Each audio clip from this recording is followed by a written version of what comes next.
جی آج ہم ماہنامہ زندگی نو کا ایک مضمون ڈاکٹر نجات اللہ صدیقی کے افکار کا اصولی و منہجی مطالعہ، مقالہ نگار ہیں ذوالقرنین حیدر سبحانی۔ تو یہاں پر انہوں نے ان کی تمام تحریرات میں سے خلاصہ جات نکالے ہیں کہ ان کے اصل اصول اور منہج کیا تھا کہ جس پر انہوں نے رہ کر اسلامی فکر کو ارتقا بخشا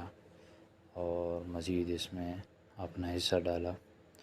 تو اس منہج پر یہ بحث کریں گے۔ تو یہاں پر یہ پہلی قسط ہے، اس میں 3 منہج اور 3 بنیادی جو اصول ہیں جن پر رہ کر پورا ایک ورک اور کام دیکھا جا سکتا ہے ڈاکٹر نجات اللہ صدیقی صاحب کا، وہ یہاں پر ذکر کریں گے۔ تو مقالہ نگار کہتے ہیں کہ میں یہاں پر صرف اصولی اور عمومی منہج کو پیش نظر رکھوں گا، کیونکہ مصنف جو ہیں یعنی ڈاکٹر نجات اللہ صدیقی،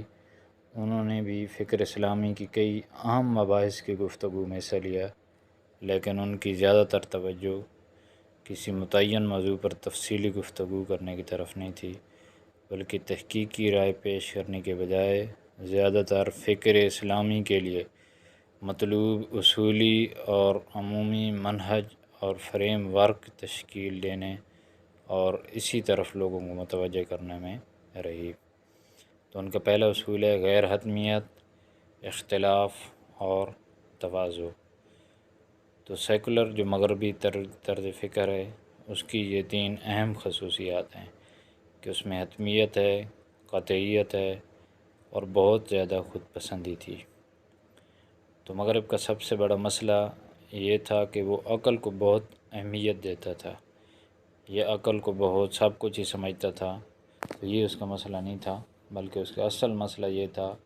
کہ وہ عقل کے کسی ایک مخصوص نتیجے فکر کو ہی قطعی اور حتمی سمجھتا تھا، اور پھر سائنس کی اسی مخصوص تشریح کو ہی قطعی اور حتمی سمجھتا تھا، کسی دوسرے کے نقطہ نظر اور نتیجے فکر کو بالکل جگہ دینے کے لیے تیار نہیں تھا۔ اسی ضمن میں نجات اللہ صدیقی صاحب نے جدید علماء و مفکرین پر بھی یہ رد کیا ہے، تنقید کی ہے کہ ان پر بھی کسی حد تک خود پسندی غالب ہے۔ اس ضمن میں وہ یہ بھی کہتے ہیں کہ اختلافات کا پیدا ہو جانا یہ کوئی بری چیز نہیں ہے، بلکہ جو بھی پیش آمدہ اختلافات آئیں گے، ان میں جو بھی پیش آمدہ مسائل آئیں گے ان میں اختلافات بہرحال پیدا ہوں گے۔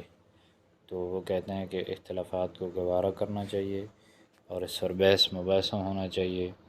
اس طریقے سے اختلافات کی جو شدت ہے وہ کم ہوگی۔ باقی اختلافات کو ختم کرنا یہ ایک لا حاصل چیز ہے۔ اسی ضمن میں وہ علم کی محدودیت، غیر حتمیت اور انکسار میں گہرا ربط دیکھتے تھے۔ تو علوم کی اسلامائزیشن کی تحریک پر اپنی تنقیدی مقالہ میں وہ انکسار اور غیر حتمیت کی طرف دعوت دیتے ہوئے اسی جانب متوجہ کرتے ہیں۔ وہ کہتے ہیں کہ تواضع اور عاجزی کا تقاضا یہ ہے کہ ہم اپنی محدودیت کو پہچانیں۔ غیر حتمیت اور کسی حد تک غیر قطعیت انسانی حالات کی لازمی خصوصیات ہیں، اور کہتے ہیں تواضع پر مبنی رویہ اختیار کر کے آگے کا راستہ یہ ہونا چاہیے کہ علم کے سفر اور اس کے مناسب استعمال میں ہم سب کے ساتھ شریک ہو کر آگے بڑھیں۔ تو وہ اسی پر یہ کہتے ہیں، اور آگے کہتے ہیں کہ اس حتمیت کے نہ ہونے کی وجہ سے اور دوسروں کی بات اور گفتگو کو اہمیت نہ دینے کی وجہ سے وہ کہتے ہیں کہ نتیجہ یہ ہوا کہ اسلامی معاشیات اور بینکنگ نظریاتی اور عملی دونوں سطح پر کمزور اور بے راہ روی کا شکار ہو گئیں، بلکہ گویا کہ یہ ایک ناکام پروجیکٹ ثابت ہوئیں۔ اور اس کی وجہ یہ ہے کہ علماء بالخصوص بینکاری کے سلسلے میں بالکل ناواقف ہیں، انہیں کریڈٹ کا کردار اور فریکشنل ریزرو سسٹم میں دولت کی تخلیق کا نظام ہی سمجھ میں نہیں آیا، تو وہ اس ضمن میں یہ کہتے ہیں۔ پھر وہ کہتے ہیں کہ علوم کی تخلیق کس طرح ہونی چاہیے، تو علوم کی تخلیق یا افزائش کسی حکومت اور ریاست کے اشاروں پر نہیں ہوتی، بلکہ یہ آزاد افراد کے ہاتھوں ہوتی ہے۔ پھر وہ آزاد افراد آگے اکثر اپنی مرضی سے اکٹھے ہو کر ایک ٹیم کی شکل اختیار کرتے ہیں، یا پھر تعلیمی ادارے بھی ہوتے ہیں جو اس کام کو پورا کرتے ہیں۔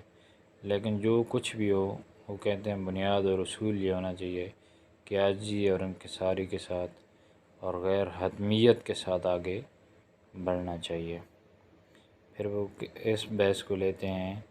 کہ کیا کوئی ایسی بھی چیزیں ہیں جو انسان کے دائرۂ کار سے باہر ہیں، تو وہ کہتے ہیں کہ اس کا جواب بالکل یہی ہے کہ کچھ ایسی چیزیں بھی ہیں کہ جو انسان کے دائرۂ کار سے باہر ہیں۔ تو وہ کہتے ہیں کہ جو انسان یہ کام کریں گے وہ زمان و مکان سے بلند نہیں ہو سکتے، یہی انسان کی محدودیت ہے جس سے وہ الگ نہیں ہو سکتا۔ احتیاط اور حقیقت پسندی کا تقاضا ہے کہ کسی ایک زمانہ میں اس کا جو جواب درست پایا گیا اسے آنے والے تمام زمانوں کے لیے لازماً درست نہ قرار دیا جائے، کیونکہ اس سے پھر چیزوں کو مزید سمجھنے میں مشکلات پیدا ہوں گی۔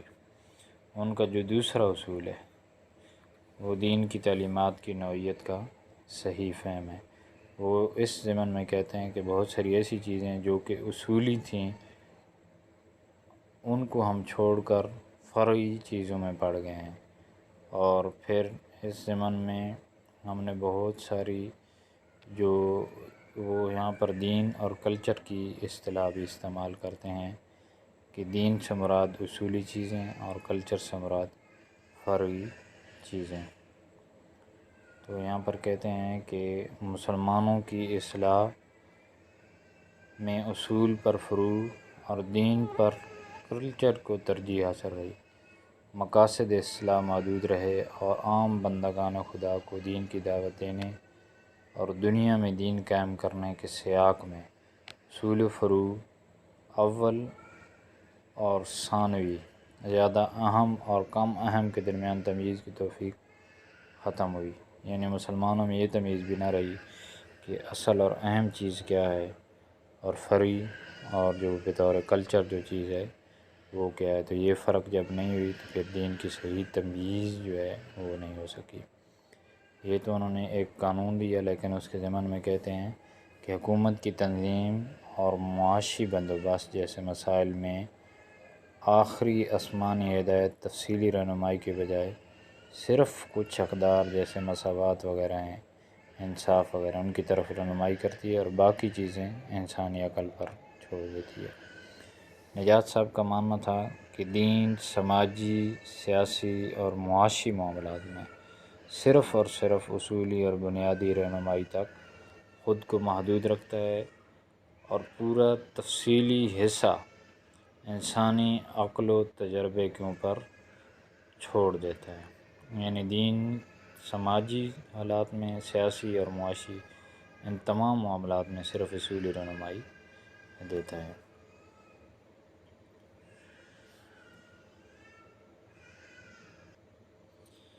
اور اس حالت میں باقی تمام چیزوں کو حالات کے مطابق مناسب کرنا اور رکھنا یہ انسانی عقل پر چھوڑ دیا گیا ہے۔ گویا دوسرا اہم اصول فکر اسلامی کے لیے یہ ہے کہ دین اور دینی تعلیمات کی نوعیت کا صحیح اور واضح تصور سامنے رہے۔ تیسرا اور اہم ان کا اصول جو ہے وہ زمانے کی تبدیلی کا گہرا شعور ہے۔ وہ کہتے ہیں کہ انسانی زندگی تبدیل ہوتی رہتی ہے اور اس میں ارتقاء رہتا ہے، البتہ اتنا ضرور ہے کہ جتنی تبدیلیاں پچھلے 1200-1300 سال میں نہیں ہوئیں، جتنی تبدیلی ان 200 سال میں تقریباً 80% تبدیلی پچھلے 200 سال میں واقع ہوئی، جس کا لازمی نتیجہ یہ ہوا ہے کہ تمام روایات وہ چاہے مذہبی ہوں چاہے غیر مذہبی ہوں جو بھی تھیں، انہوں نے ایک پلٹا کھایا اور ان کو شدید دھچکے کا سامنا کرنا پڑا۔ اس ضمن میں وہ کہتے ہیں کہ یہ کوئی نئی بات نہیں ہے بلکہ یہ تسلسل ہے۔ گویا وہ مسلمانوں کی ابتدائی تہذیب کو ما قبل اسلام کی تہذیب کے تسلسل پر دیکھتے تھے۔ وہ کہتے ہیں کہ یہ جو مسلمانوں نے علوم حاصل کیے ہیں تو مسلمانوں نے کچھ حصہ یونانی علوم سے بھی استفادہ کیا ہے، اور پھر اس میں مزید جو جاہلیت کے زمانے کی چیزیں تھیں ان میں جو اچھی چیزیں اور لینے والی چیزیں تھیں وہ مسلمانوں نے لی ہیں، اور ساتھ مزید اپنی نئی ایجادات بھی انسانیت کو دی ہیں۔ تو اس زمانے میں وہ کہتے ہیں کہ اب ہمیں جو بھی اس دنیا میں نئی چیز ملے گی اور اچھی اور مفید ہو تو وہ ہمیں قبول کر لینا چاہیے۔ وہ اسلامی روایات کے اندر سے اس تبدیلی کے امکانات تلاش کرنے اور تبدیلی کو روایت ہی کا ایک حصہ دیکھنے کی کوشش کرتے تھے۔ اس لیے وہ کہتے ہیں کہ اب بہت زیادہ تبدیلی پیدا ہو چکی ہے، حالات تبدیل ہو چکے ہیں۔ تو پہلے جہاں پر ایک شخص سارا نظام چلاتا تھا، لیکن اب اس طرح نہیں ہے، بلکہ بہت زیادہ تبدیلی آ چکی ہے۔ تو وہ کہتے ہیں کہ اب اس جانب بھی توجہ دلاتے ہیں کہ اتنی بڑی تبدیلی واقع ہونے کے بعد تاریخ سے ہمارا استفادہ اور ہر مسئلے کے لیے تاریخ سے استدلال نامناسب اور غیر عملی ہے۔ گویا یہ سوال کا جواب ہے کہ کیا اس دور میں ہمیں جو سابقہ تاریخ ہے اس کو ہی سامنے رکھ کر چلنا چاہیے۔ تو وہ کہتے ہیں ایسا کرنے کے لیے سلف سے کسی نظیر کی تلاش کا کوئی فائدہ نہیں ہے، کیونکہ آج ہم جس تاریخی صورتحال سے دوچار ہیں وہ اپنی کوئی نظیر رکھتی ہی نہیں۔ یہ اسلامی تاریخ میں پہلی بار پیش آیا ہے اور اس کے لیے نئے اجتہاد کی ضرورت ہے۔